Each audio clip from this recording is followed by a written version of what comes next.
What's going on, everybody? Mortem here, this time bringing you my first impressions of the DioField Chronicle. That said though, I did do a video about a month ago in a more checkout style for this game as well, so my regular viewers might be wondering why I'm covering it again, and that is for a couple of reasons. But let's start with arguably the most important one. Square Enix actually reached out via a PR company to give me a review code for this game, and while I would have loved to have a review up before launch day, they gave me the key about noon yesterday, which as you might imagine is just not enough time to actually review a game, but I was able to play around with the actual full version of the title. That said, as far as the demo goes, the progress, if you played the demo, does actually carry over. As long as you didn't delete your saves, the game will recognize them and load them up, and you can carry on from where you left off if you buy the full version. As of the time I'm recording this, the demo is still up. Sometimes they get taken down after launch, so we'll see what happens there, I suppose. But if you can play the demo, the progress does carry over if you choose to purchase the game. But the other reason I wanted to talk about this again, quite frankly, is because a lot of people have been asking me to review this title, which combined with Square Enix just giving me a key for it, I figured I'd do another video talking about it since a lot of people, I guess, missed the previous one. But enough of all that. Let's actually talk about the DioField Chronicle and my first impressions. The DioField Chronicle is a very Square Enix game. This is a kind of game that you could tell me nothing about it and I could play it for a little while and be like, this is probably from Square Enix. It's got that Final Fantasy art style to it, as well as a lot of the naming conventions, etc., the summons, Bahamut, that kind of thing, which we'll get into. And that also kind of extends to the story itself. The story of the DioField Chronicle sees us starting as a small mercenary group that is then recruited by a private militia on an island that is being slowly drug into a war. On the mainland, there have been two warring factions, the Empire and a sort of alliance coalition that's trying to resist the Empire's advances. The island that you are on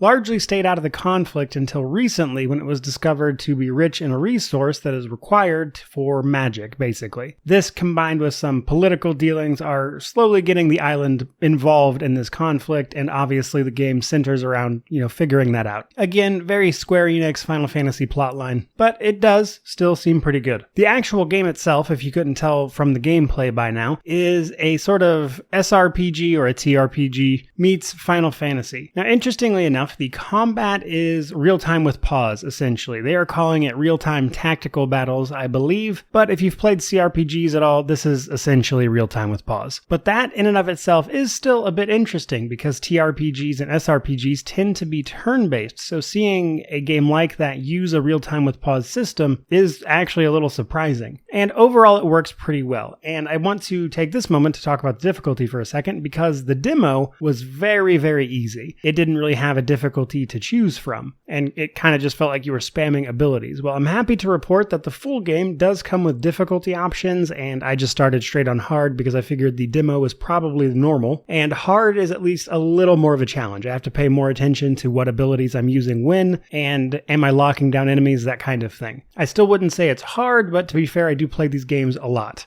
Another cool thing I wanted to mention about combat is that they seem to have brought over the Final Fantasy summons, at least in some capacity. As you fight enemies, you'll slowly build up a gauge, or an orb as they call it, and once it's reached a certain point, you can then use it to cast a summon on the battlefield, which will do a ton of damage in Bahamut's case, and is also pretty cool. Now, this game has a mission structure format like most TRPGs do, so normally you'll be operating out of a hub. Interestingly enough, the hub is actually a third-person perspective. We control one of our mercenaries, we walk around, we can go to the shops or the mission table, select our missions, equip our characters, pretty much what you would expect from a hub area. It's just interesting to me that they chose to make that part third-person. But honestly, not unwelcome. Now, another thing you can do here is upgrade your units. So your mercenary group, though it does seem to be comprised of actual named characters, your entire group shares a sort of skill tree, etc., that you can upgrade and give certain fighting styles more bonuses as you complete missions. And it's nothing crazy, but it will give you things like new and upgraded abilities, so you can do more with the same stuff, basically. And each one of these individual abilities actually has multiple tiers to it, so as you rank up your badge, if you will, you'll be able to unlock various ranks of other things, so there is some decent progression there. And the other thing I wanted to mention before we leave is that the game is mostly voice acted. However, some smaller conversations will have the characters kind of paraphrasing something out loud, and then the text will actually explain everything they're saying. And then other scenes are completely voice acted, so kind of a weird mix there. And the writing's a little hit or miss. In some cases, I don't feel like it's very believable. In some cases, the writing comes off as a little silly, which may or may not be important to people, but I figured I would mention it. So all of that stuff said, first impressions wise, I think the DioField Chronicle is trying to do some interesting things. Again, you don't really see a lot of TRPGs using real time with pause. And while the marketing for the game kind of says that's like a new battle system, it is at the end of the day just real time with pause. However, it is unusual to see it in a TRPG, which I think is the actual interesting part. That combined with the game's art style, which I am a huge fan of. The actual battles themselves take place on what the game describes as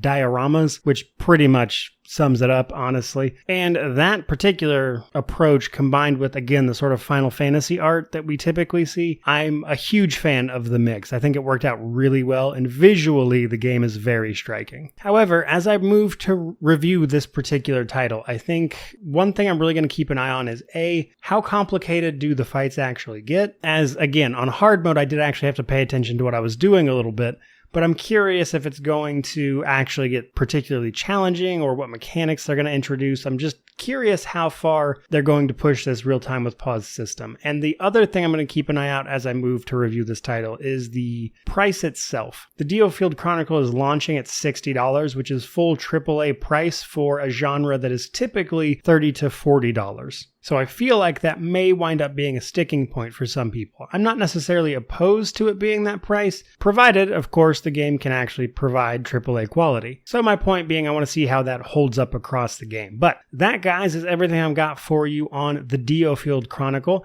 which I will be doing a review after 100% for, but it will take me a little bit. I'm currently in the middle of another review that I plan to have up hopefully this weekend, and then I'll start the DioField Chronicle and go from there. But that's all I've got for you guys today. Hope you enjoyed it. If you did, like, comment, subscribe, all that YouTube jazz. But regardless of any of that, truly, just thank you so much for watching. I really do appreciate it. May you wander in wisdom and have an amazing day.